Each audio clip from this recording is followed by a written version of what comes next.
Hi guys, welcome back to my channel. For those of you who are new, my name is Ronke and I love to talk about travel, career, and general life topics.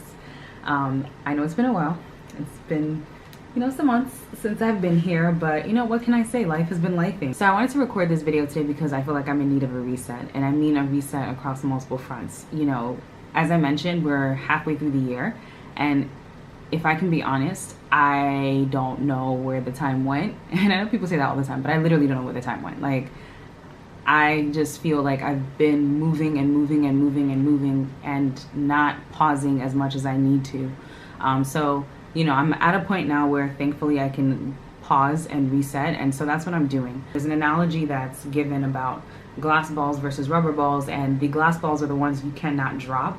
Whereas the rubber balls, maybe you can drop it for a little bit and pick it back up at another time. And so I've really been trying to figure out what things in my life are glass balls versus what things are rubber balls.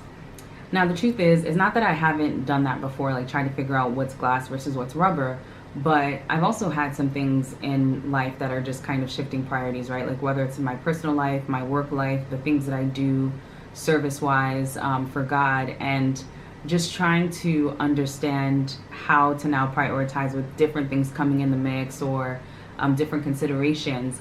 I think that's also been like I don't want to say it's a struggle. It is something, that I had to do, but it was just definitely a huge thing for me to try to understand and try to work through as I was still going through the year. And finally, I definitely have had some disappointments that have occurred, I would say, in the first half of the year. So I think for me, trying to also come to terms with some of those things and figure out the next steps has been like an added stressor to the burnout that I was already feeling. So I've known for a bit of time that I needed this reset, but I think one, I had to kind of get through some of the things that I had going on.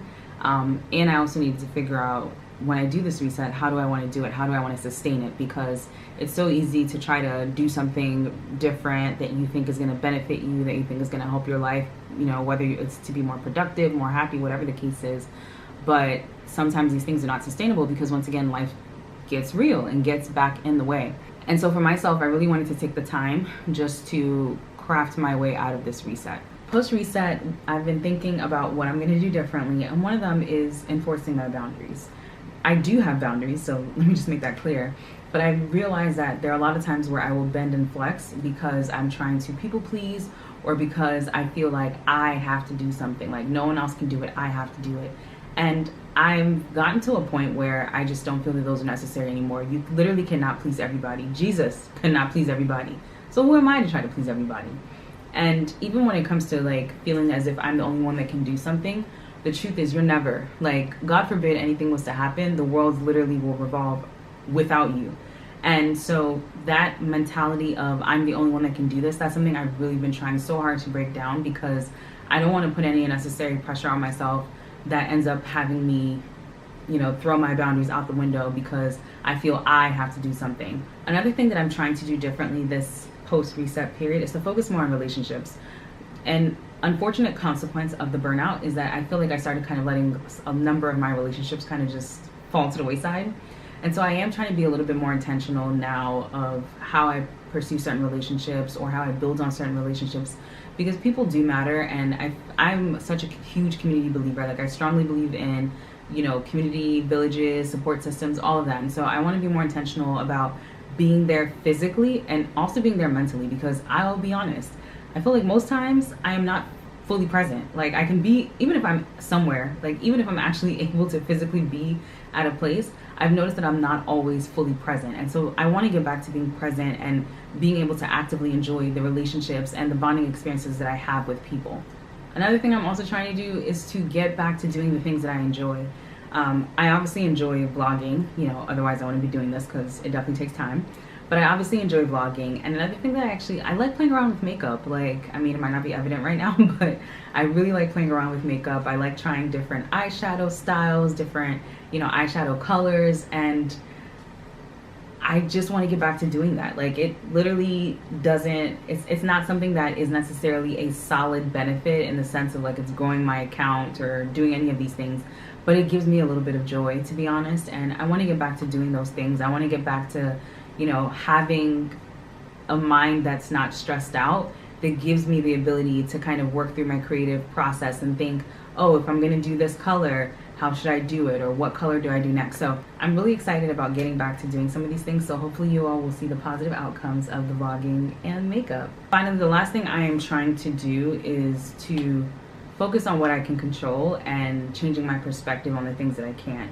You know, there's some things that have happened this year that have been disappointing, and rather than dwelling on them, I'm really trying my best to just kind of let those things go and focus on the things that I can control, like I mentioned. For me, I feel like when you experience a disappointment, either in terms of something you're working on or something you've been trying to do, or even in a relationship, sometimes it can be really hard to grapple with. Maybe a relationship didn't quite work out the way I expected it to. Okay, cool. But what did I gain from it, and how can I use that to be a better person to the other relationships that I still have? So for me, I really am trying to focus more on doing a perspective shift and focus more on the things that I actually can control. So I really enjoyed sitting down doing this chit chat with y'all, because in as much as it sucked to get to this point where I had to do this reset, it's been a really good learning experience. And for me, I am just so happy that I can do it and that I have a way out. I feel like sometimes there's some people that are really going through things and they just can't figure out top from bottom. But I'm happy that I've been able to kind of figure my top from the bottom, from the sides, and I have my path forward. Now, I know there are a number of people out there that can probably relate to what I'm talking about. So let me know in the comments what you do for your reset, or what you're planning to do for your reset that you are hoping will be helpful. As always, please make sure to like this video, share it with others, and subscribe to my channel for more travel, career, and lifestyle content. See you next time.